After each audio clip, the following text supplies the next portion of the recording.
My name is Manal Sharif, and I'm from Saudi Arabia. I'd like to talk about 2 chapters in my life. I'll start with chapter 1. Chapter 1 in my life tells the story of my generation, and it starts with the year I was born in. That was 1979. Women in Sahwa time, or in the 80s.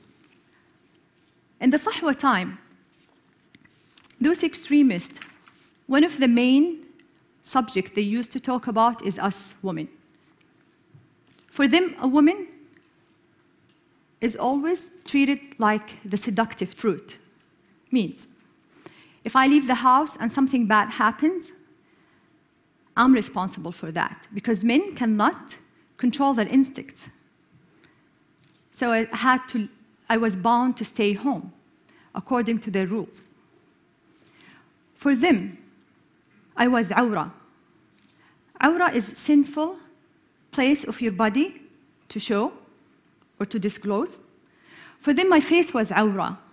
Even my voice was awra. My name was awra. Women cannot be called with their name, so they're called mother of one of her sons, or wife of the man's name. There were no sports, there were no engineering schools for women, there were, of course, no driving. We didn't even have IDs with our pictures, except the passport that when we leave the country. So we were voiceless, we were faceless, and we were nameless. We were just invisible.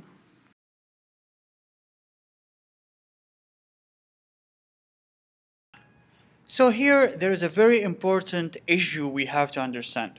Number 1, Saudi Arabia is not only a government, it's a government and a society, and a conservative society. In Saudi Arabia, Islam is not only a religion, it's a way of life. Every decision we make, every move we make, every single day is related somehow to the religion we are following. So that's an important issue, and that's an important aspect that we have to understand when we look into Saudi Arabia and when we look into decisions that are made in Saudi Arabia. Unfortunately, yes, but I don't blame the law and I don't blame the religion of that, because in our constitution is Islamic law, Sharia law.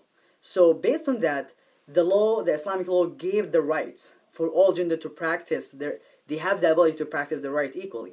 However, the lack and the resolution of the problem or the issue, from my perspective, in the delivery and implementation of those laws. Here where the lack comes, and there is a huge gap between what is the religion states and the implementation. And this has a complex background of how people perceive those laws and how they interpret it, how to deliver, and how to make it into reality. So the gender inequality, it does exist. It's not because the law doesn't have it. It's the implementation and the perceiving the law and delivering it to the people. There's a big gap and a lack between those 2 aspects. The fact would be mostly cultural, rather than being a religious thing. For example, me and my wife are here in Canada, and also we went to the States on a scholarship. Actually, my wife is on a scholarship. I'm just accompanying her. She's studying to become a medical geneticist, and I'm taking care of the kids. The change in my life started happening in the year 2000. So the year 2000, the internet was introduced to Saudi Arabia.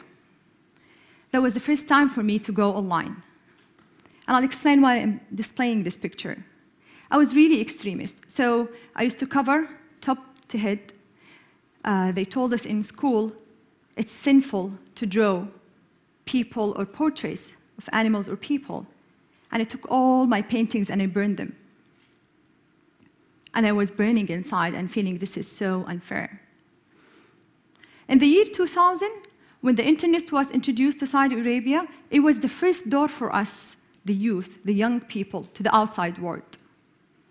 I was very thirsty to learn about other culture, about other religions. I started to talk to people with different opinions than me. And questions started to raise in my head at that time. I realized at that time how small the box I was in when I stepped out of it. It's a matter that even the people has to accept that matters. And people are now accepting other matters, and I think change is coming. However, with every government, as I said before, it is not the acceleration rate of laws to be applied by the government is not as fast as the people want.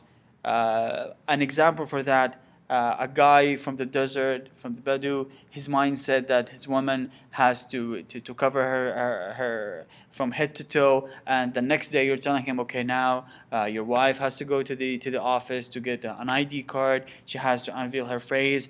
Men has to see her face, know her name, and she has to walk. They're not gonna accept that right away.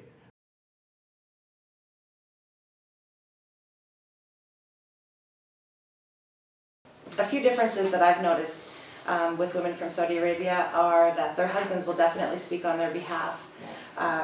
Also that the women are not allowed to drive here, but their husbands will drop them off and pick them up with great punctuality. I've noticed a little bit of segregation, let's say at events. You know, the men will normally sit on one side and the women will sit on the other side. Not that this is a bad thing, it's just a little difference that I've noticed from my own culture. I find that women from Saudi Arabia are very family-oriented. I've met women who, 3 weeks after giving birth to their first child, have returned to school because they're very dedicated towards their education. Trying to understand this custom is that it's ultimately based in the Quranic revelation. But this Quranic revelation in this instance is not absolutely specific about the exact nature of the satire.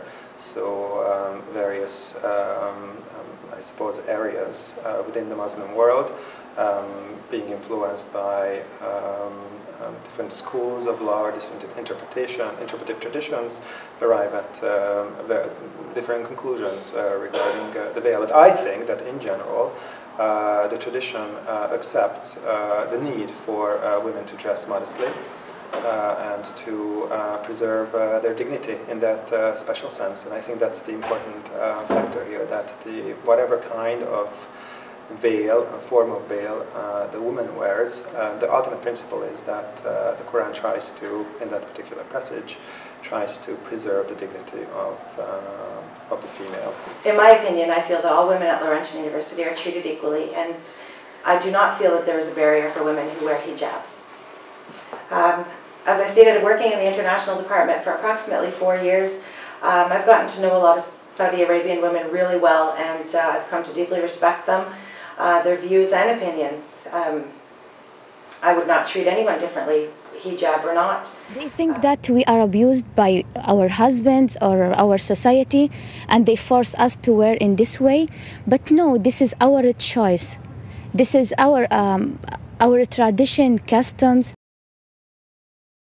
Now I will move to chapter 2 in my life, which I think everyone here heard about, driving for freedom. Maybe there is a gap between chapter 1 and chapter 2.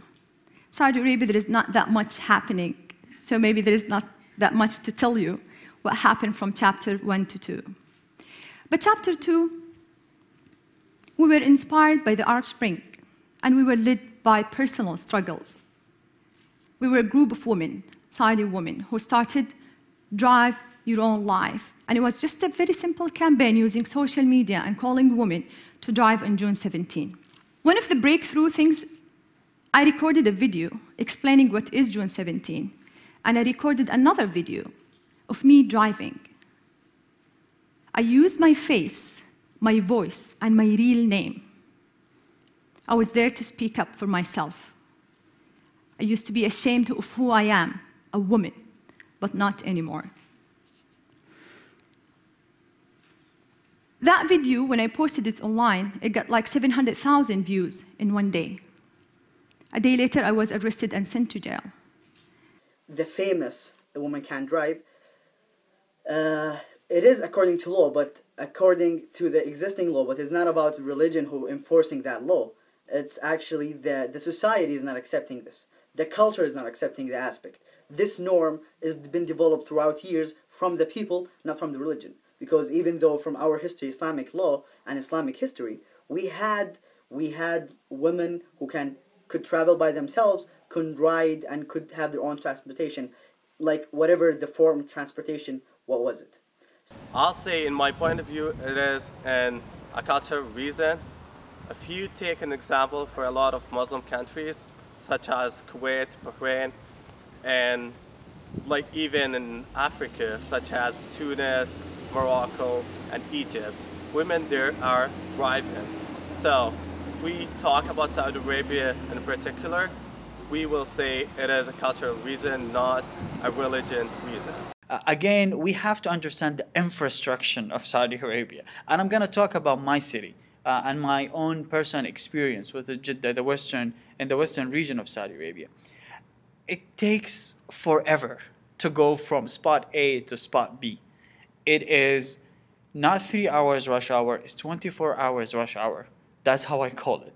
We have so many cars, we have drivers, we have guys, youth, we have men, and then we have the company's cars, and the infrastructure is the same. Streets never are the same sizes, they never change over the 10, 20 years ago.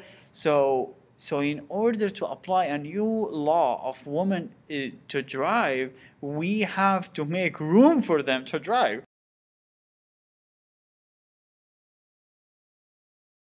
And it's amazing that women can be doctors and lawyers. They can fly planes, but they have to be chauffeured to the airport. Yeah. Both you and your husband have really spoken out on this. What is your timeline? What is the ideal timeline for seeing this change? You mean specifically with the driving issue? Yes. My ideal timeline would be tomorrow. I think, of course, you need to have facilities, and you need to kind of, because, you know, to think about infrastructure and how does it work when you allow women to drive, which could take months. But I think the society is ready for it. A lot of people could embrace that. Now, those who don't support driving, you don't have to drive. Just as simple as that. What is it about?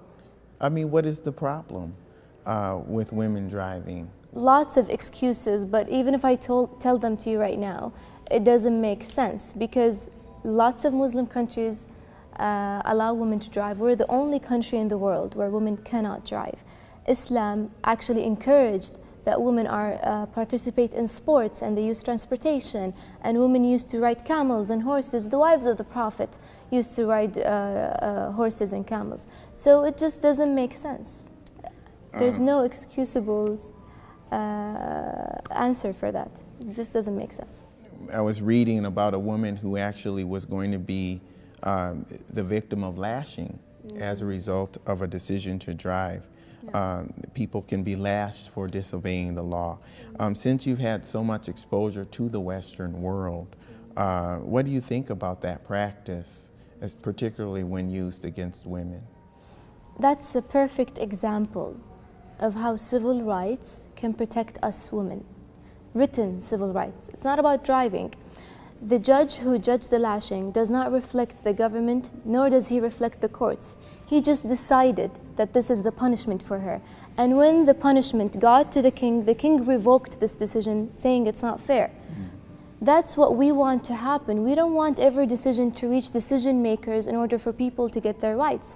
We want to have them written, us as Saudi women. It protects women with custody battles. It protects women from, like you said, if they encounter any problems with the government, what actions should be taken. And it does not depend on what a judge thinks or feels like in a certain day.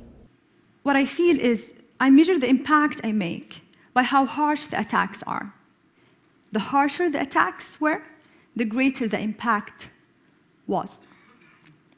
Is that as simple? We started now a movement in Saudi Arabia, women. We call it the Saudi Women's Spring. And my group is My Right to Dignity. And we believe in full citizenship for women, because The child cannot be free if his mother is not free. The husband cannot be free if his wife is not free.